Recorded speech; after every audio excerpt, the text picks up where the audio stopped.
This is a murder. So I love the show. I think it's really ambitious, and you see everything from the different perspective from the characters, and you do it with different genres. So I was wondering, how did this idea come up? Well, a little over a decade ago, I had this idea of I was a huge fan of murder mysteries, and I grew up, reading Agatha Christie books and things like that, and had this idea to figure out how to tell a murder mystery where each of the suspects gets to show their point of view. And that seemed like a really fun puzzle to solve, and have a way that you would be able to give little hints and clues in each person's story. And then only by seeing the world through all of these people's eyes can you get to the objective truth. That was sort of the origin of it. I wrote it as a movie, and then we got busy making a lot of other things throughout the years. And then a few years back, I came to revisit it because it was just such a fun idea, and realized that in just the format of a 2-hour movie, you didn't get enough time to really dig into each of these characters and perspectives. So I thought, oh, what if we turn it into a series where we could get each episode, we could really dive into each of these characters and their points of view.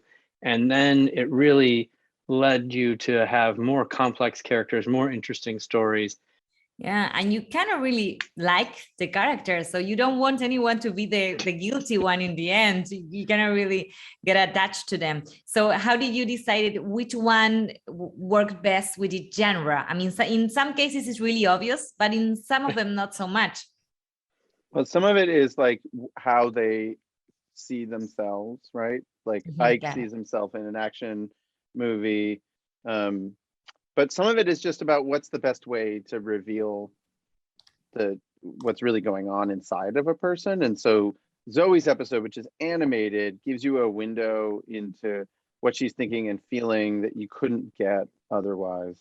And likewise with the musical episode, I feel like you are learning about Ben's character through his singing of his feelings, and it makes you really, see what's going on from his point of view. Yeah.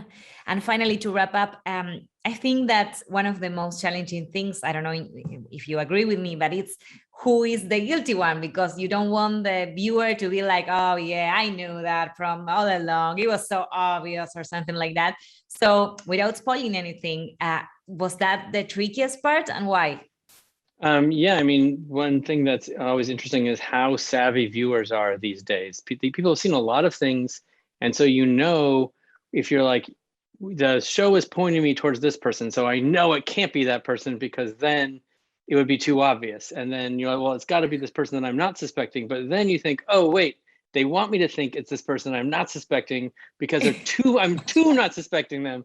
And so you have to be like 3 steps ahead of the audience and there's a narrative, there's a meta narrative, there's a meta narrative, and you're trying to play all of those in such a way that you never know the answer, but when you get it, it feels satisfying and set up and the whole. Right. You want to feel like people didn't see it coming, but once they get it spelled out for them, they're like, oh, right, the clues were all there. They were all hidden in all the episodes. I just didn't realize that was what it was. And that's when it feels the most satisfying.